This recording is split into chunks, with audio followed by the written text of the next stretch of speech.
And so the saga continues. I hadn't felt well the past few days with the continual headaches and whatnot. And I started feeling a little bit better today. I even slapped on some makeup for you guys. But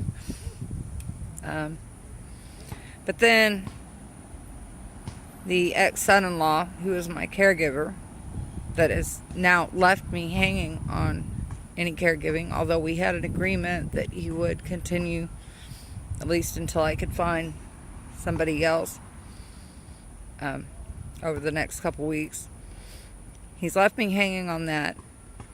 I have done nothing but be civil to him, although he's jeopardized everything, and I do mean everything, for me,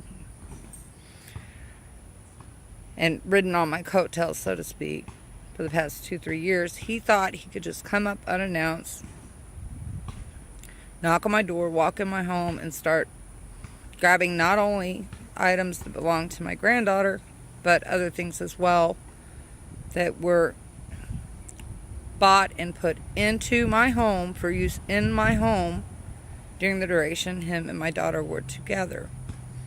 So, just had to call the police and have them kind of play referee.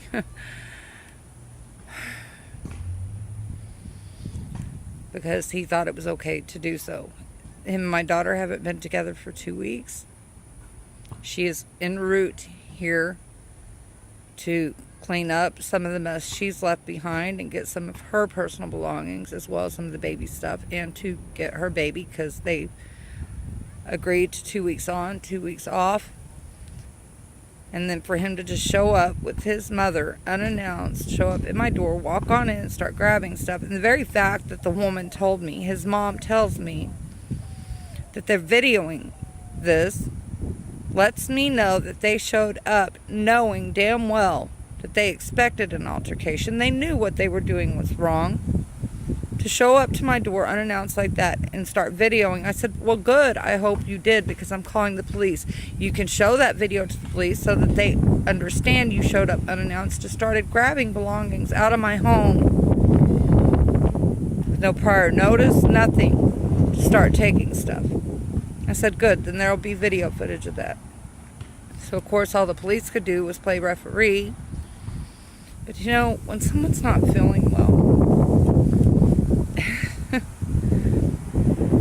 I'm trying to take it in stride. Really, I am. But I've been so civil to the boy.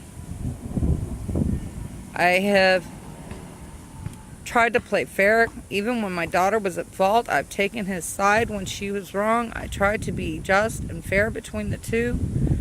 And what he just did, it kind of really breaks my heart, because, for the baby's sake, it's important to uphold a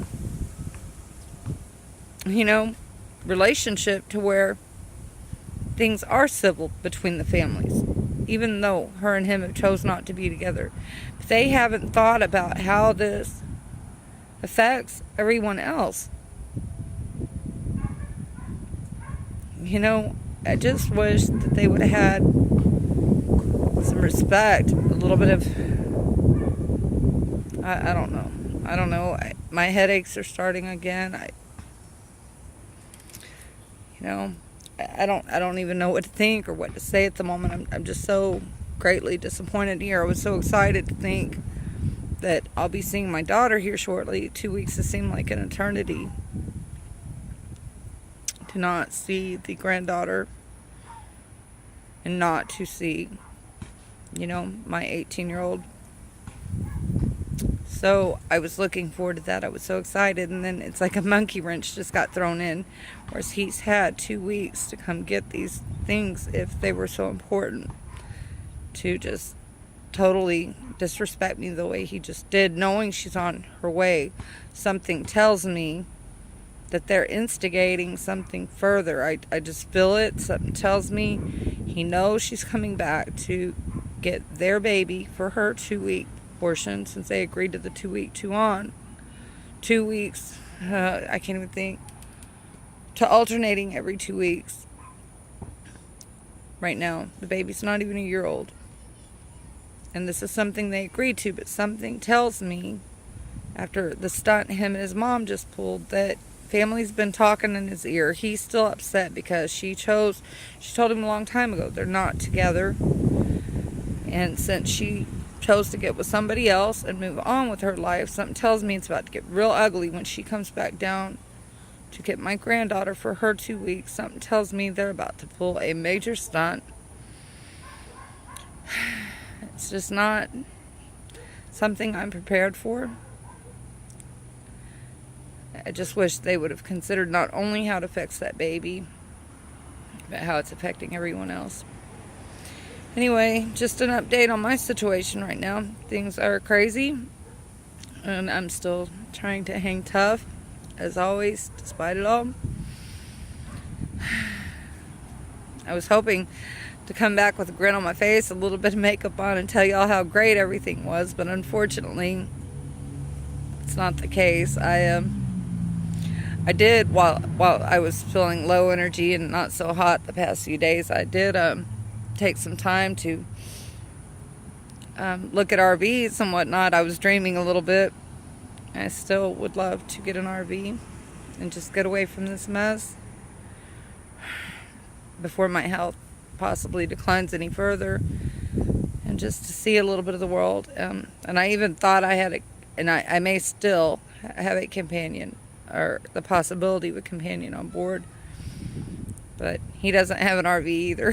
So, and it's not somebody I've personally met. So, I'm gonna keep dreaming.